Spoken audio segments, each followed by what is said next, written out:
नमस्कार दोस्तों, एक नई लर्निंग के साथ हाजिर हुआ हूँ। और आज की इस स्टॉक लर्निंग में, स्टॉक स्पेसिफाइड लर्निंग में, हम ऐसी कंपनी की चर्चा करेंगे जो खास के पेनी स्टॉक के कैटेगरी में आता है। कंपनी की वेबसाइट्स पर जब हम विजिट करते हैं तो एक पेज की वेबसाइट्स है। प्रोडक्टिविटीज़ के बारे में कहती है कि कंपनी टीएमटी बार बनाती है, एंजल्स की बात कर रही है, एमएस बार की बात करती है, इसके अलावा कहती है चैनल बनाती है।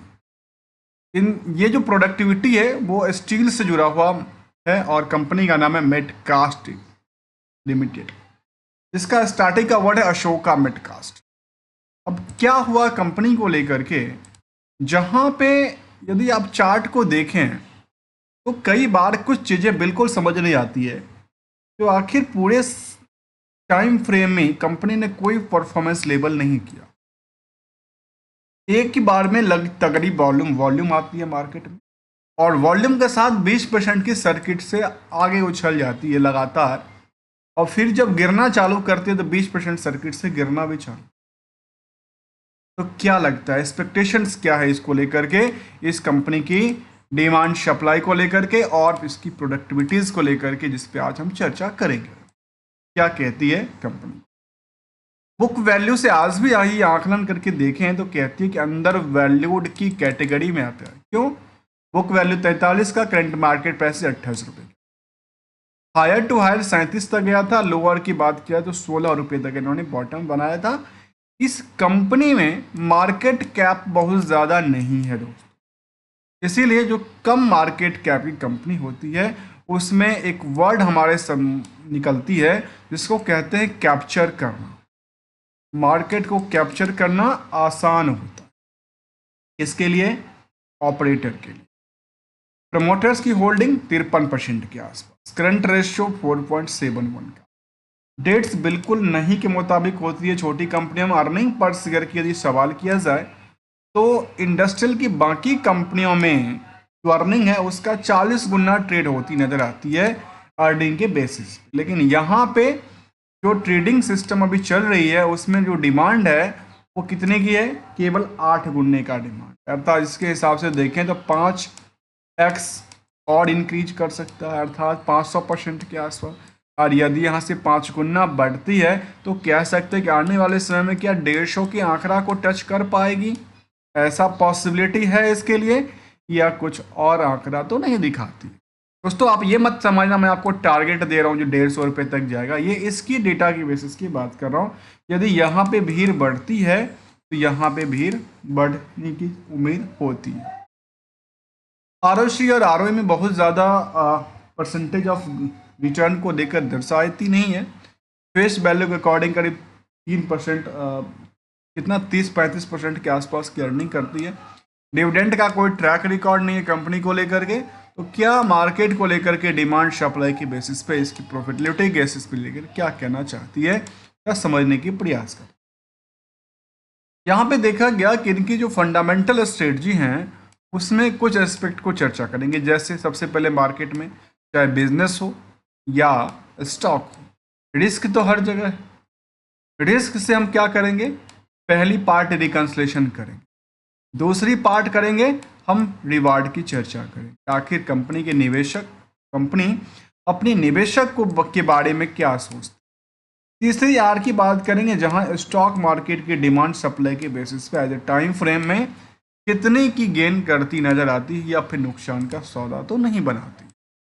यहाँ पे देखा गया कंपनी को सितंबर तक का रिजल्ट अपडेट हुआ और इस रिजल्ट में कहती कि यहाँ से यहाँ तक तो हमने ऊंचाइयों को टच किया है, जो 153% तक की ग्रो लेवल को दर्शाती है, और नेट इनकम में 900% से ज़्यादा का और ये आंकड़ा छूती है। लेकिन यदि मार्च 24 के आंकड़ा से देखेंगे तो कहती है नहीं नहीं नहीं नहीं, अभी तो हम उस लेवल पे पहुंचे नहीं।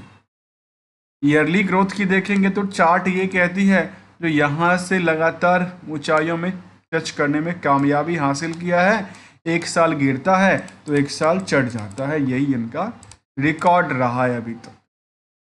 चलिए इन्हीं कड़ी को जरा समझने की प्रयास करते हैं। जहां सेल्स को लेकर के 35 करोड़ की सेल्स के लास्ट देखा जाए तो करीब 14 करोड़ के आसपास की सेल्स बनाती है।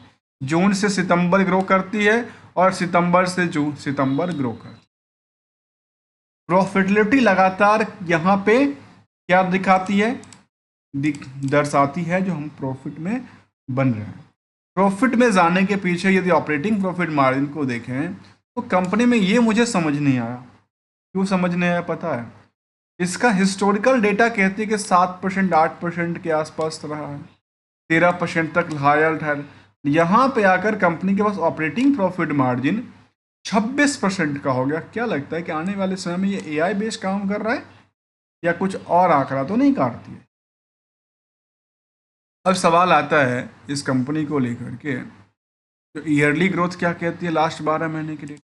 यहाँ पे कहती है कि ऊंचाइयों को टच करने में कामयाबी हासिल करती नज़र आ रही है, जबकि ईयरली प्रॉफिट भी लगातार ऊंचाइयों को पे जगह बना रही है। अदर सोर्स ऑफ इनकम बहुत ज़्यादा नहीं था, लेकिन लास्ट 12 महीने के डेटा इनके लिए काफ़ी ज़्यादा आंकड़ा दिखाती है। इंटरेस्ट की पार्ट भी नियर अबाउट एडजस्टमेंट हो जाता है from the other source of income. कुछ रिस्क फैक्टर को जानते हैं। इसकी रिस्क के बारे में कहती है, जो कंपनी का जो रिस्क है ना वो करीब करीब कितने महीने के लिए? 5 महीने के लिए। कितने महीने के लिए? 5 महीने। अब इसके साथ साथ सवाल है, क्या पता है जो 5 महीने की रिस्क फैक्टर पे इनकी परसेंटेज कितनी आंकड़ा दिखाती?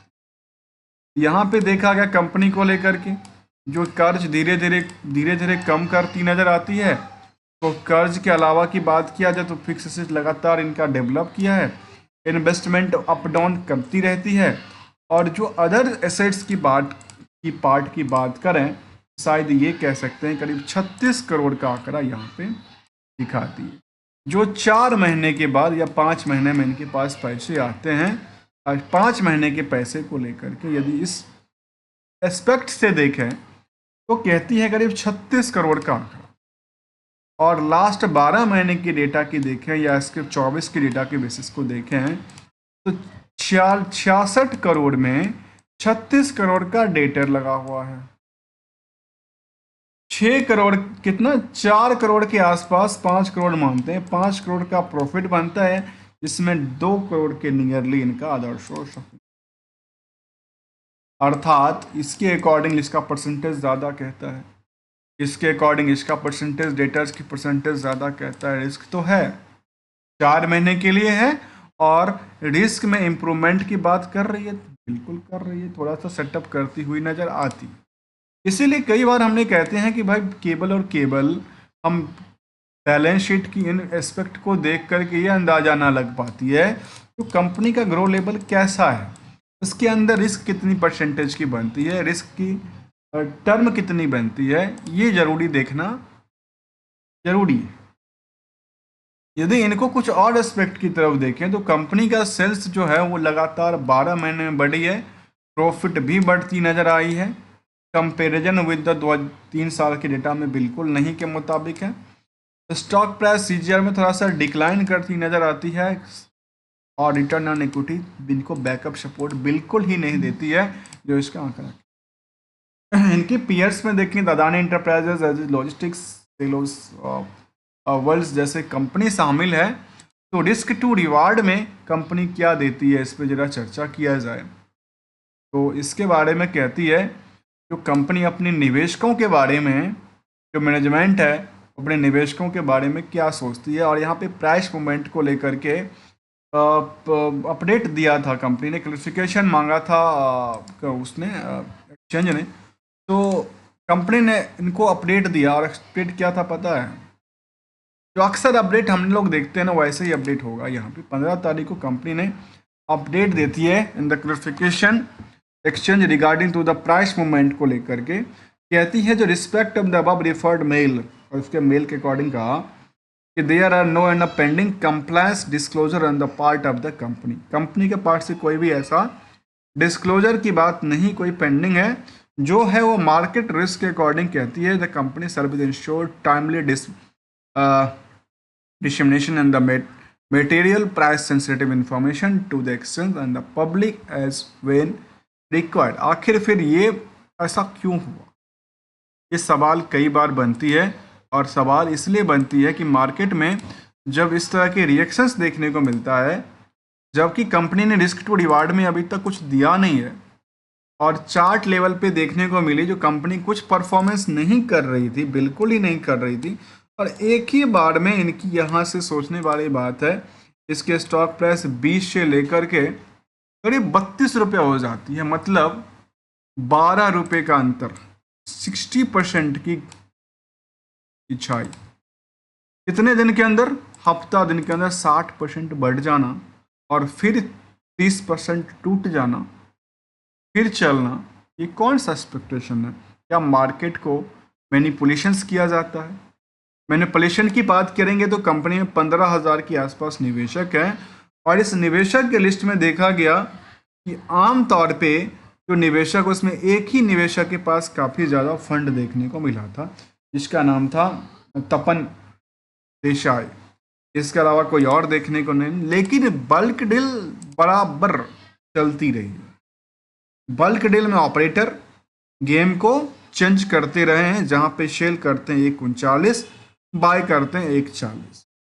15 तारीख को बल्क डील हुआ था, लगातार हुआ नजर आता है, कोई बाय कर रहा है, कोई सेल कर रहा है। इसको मतलब सेंटीमेंट बढ़ा रहा है और सेंटीमेंट के बेसिस पर वॉल्यूम को इंक्रीज कराती हुई नजर आती है और आम निवेशक के पास ऐसा ही डेटा की बात करती है। यहाँ पे जो इसके अलावा देखा जाए कंपनी को लेकर तो कुछ और अपडेट, तो फिलहाल क्लैरिफिकेशन मांगा था वो उन्होंने दे दिया, रिस्क टू रिवार्ड में कुछ दिया नहीं। कंक्लूजन में देखते हैं जो कंपनी डेट्स फ्री है और मोस्ट डेट्स फ्री कंपनी रहती है, बुक वैल्यू के अंदर वैल्यूड परफॉर्मेंस की बात कर रही है, ग्रोथ लेवल अच्छी खासी परफॉर्मेंस की बात, डिविडेंड के कोई ट्रैक रिकॉर्ड नहीं, अदर सोर्स ऑफ इनकम इनके पास करीब 3 करोड़ से ज़्यादा की आंकड़ा दिखाती है। जो पूरे के पूरे यदि आप साल भर देखेंगे तो जो प्रॉफिट उन्होंने 5 करोड़ के बनाया उसमें 3 करोड़ से ज़्यादा इनके पास इसका प्रॉफिट है, अदर सोर्स ऑफ इनकम से ही जनरेट कर।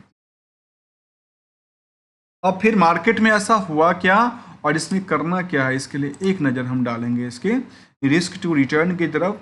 तो रिटर्न के चर्चा के क्रम में एक साल में करीब 34% उछलती है। एज अ टाइम फ्रेम की बात करूं, कई बार जब हम टाइम फ्रेम में कंपेयर करेंगे यहाँ से लेकर के यहाँ तक, तो एक लंबी दिखेगा कि मार्केट में इतनी लंबी गिरावट हो गई और फिर चलती है और यहाँ से स्विंग वाली पोजीशन बनाई थी।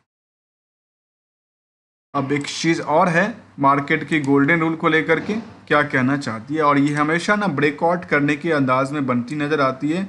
यहाँ पे ब्रेकआउट किया था, ब्रेकआउट करने के बाद दोबारा ब्रेकआउट की तरफ भागने का प्रयास किया था।